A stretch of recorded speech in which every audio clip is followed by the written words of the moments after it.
go in and kill whales and kill sharks and hunt tuna to extinction and club 300,000 baby seals a year to death so we could eat their meat and wear their fur, to me, that's insane. I'm sorry. I agree with you. I agree with you that it's insane. I don't agree with you that there's not life on the moon. I think there is life on the moon. And I think that what we're getting into really is that there is a separate space agency that has been going to the moon and other planets for a very long time. This is a whole other piece of direction and discussion and everything. But I just wanted to say to you, in the context of this, I agree with you that we shouldn't be killing all these animals and ruining the environment. And at the same time, I believe that there is actually a fight for outer space going on with these other agencies that have nothing to do with the public and nothing to do with NASA as we know it. And that this is all about owning and controlling everything when you really come down to it. At the end of the day, there is a lot of sensitivity about China. I understand what you said about them copying everything and what have they done that's really innovative. But the fact of the matter is that United States citizens and businesses have turned over a lot of their manufacturing to this country over price. And until there's more business actually here and in other places where we have more choices where we can do business and we become more sensitive to other people and their cultures, we're going to be right where we are. Okay. Do you want to say anything to that effect? Well, I don't know anything about these other agencies. Mm-hmm. I've never heard anyone claim there was life on the moon, so I don't have anything to add there. You know, it's interesting. It would be great if there was life on the moon. I'd love to think that there is life everywhere in other worlds so that we could go and terraform them. But right now, I don't know that anyone's commercially exploiting the moon. I don't know that I would be first in line to buy a moon rock for $1,000 if someone would sell me one. Right. What's next for you this year? I'm going to co-author anywhere from 1 to 6 books, depending on how those projects pan out. People come to me quite often, say, let's write a book together. And sometimes they, really want to stick with it, and other times it just was a momentary idea. I want to raise the money and do Bahrain, Silicon Valley. And I would like to come up with a useful document about how to accelerate innovation in the United States, what the U.S. government can do to accelerate innovation. That's what I'm working on today. Do you travel much, Alex?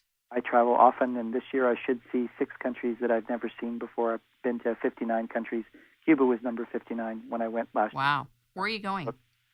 I'm going to go to Yemen, to Qatar, to Russia, to Turkey, and to Greece. That's wonderful. The Yemen part is just because I want to see these cities on top of mountains, which look like things out of World of Warcraft to me. Do you speak other languages? German, some Swedish, some Norwegian. Are you happy with the work of the United Nations at this time in your experience? No. I think it's absurd to keep on passing bill after bill after bill and then have no enforcement mechanism. And I think if you're, that the United Nations should be in there side by side with Sea Shepherd enforcing these treaties. And I also see, that the United Nations, there are all kinds of areas which are of global interest. Protecting intellectual property, where's that? Promoting renewable energy. I see things that are things to increase the power of the United Nations relative to other organizations, but I don't see that there are places where they are, there should be a much stronger link between the UN and the International Court of Justice. The UN, when they have a vote, like the whole thing with, the Cuba embargo, the UN should take the United States to court and just say, look, this isn't right. It's not consistent with these treaties. So if you sign the treaties, if you veto it, well, then that should mean you're out of the treaty. And if you're out of the treaty, then you shouldn't get the benefits of the treaty. So I don't understand how the UN can have treaties and not enforce them. That, to me, is just weakness, and it means that they're sort of taking up space for another entity that would come along to replace them, just like the UN replaced the League of Nations, which was ineffective. I agree with you. I think the whole thing is ineffective.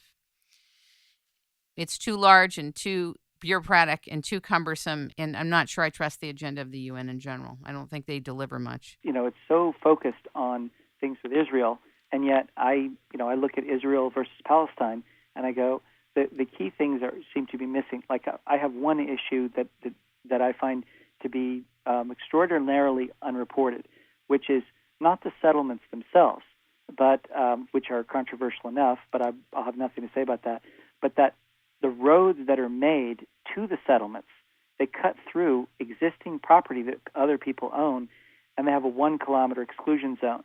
So I don't know how long the West Bank is, but pick any number, 100 kilometers, 200 kilometers, 300 kilometers.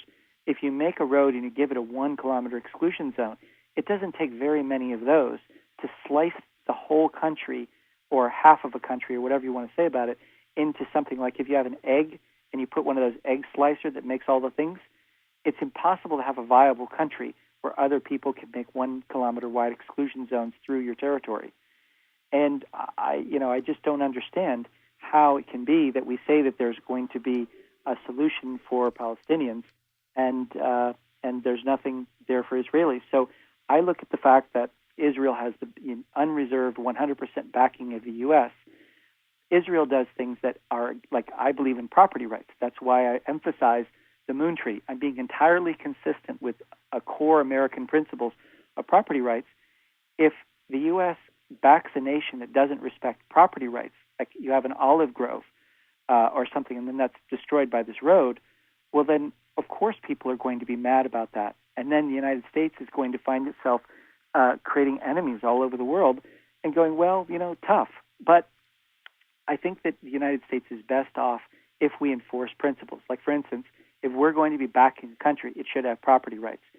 Look at the tragedy of Zimbabwe. Zimbabwe used to be a food exporter, and now the country is always on the verge of starvation. Why? Because Mugabe and the quote-unquote veterans were able to just take property without due process. And so there were no real property rights from the farmers. So you end up with a starving nation. Well, ultimately, I think a world where there's no respect for property rights is just whoever has the guns can go and just take property. I think that's a world at war. And ultimately, the United States is not going to be the sole superpower for forever.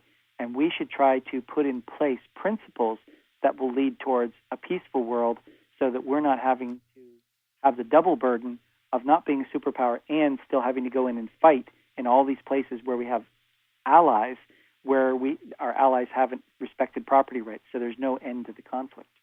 I just wonder if after the entire collapse of the economy, you think that the United States government respects property rights in the United States. Well, I think it's kind of interesting that do you know who is in charge of these mortgage-backed securities, these collateralized debt obligations with Wall Street? Do you know who's in charge of regulating that? Are you talking about Goldman? No. Or are you talking about Barney Franks? Nope. Who? Federal Reserve had the unquestioned responsibility for all those mortgage-backed securities that went wrong, but somehow they evaded any responsibility whatsoever.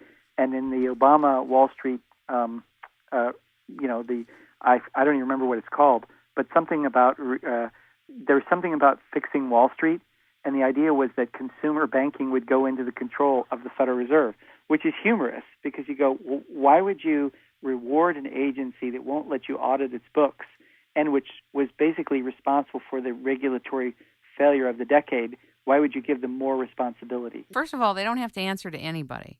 They're a private organization. They don't have to answer to anybody, and they do whatever they want, and that's the bottom line. But why would the president want to give them more power? That doesn't make any sense to me. Because the presidents are answerable to the Fed. Well, and this is something that then I would say that this is part of the answer to your question of will the United States respect property rights? It's that it depends on whether the Fed allows it.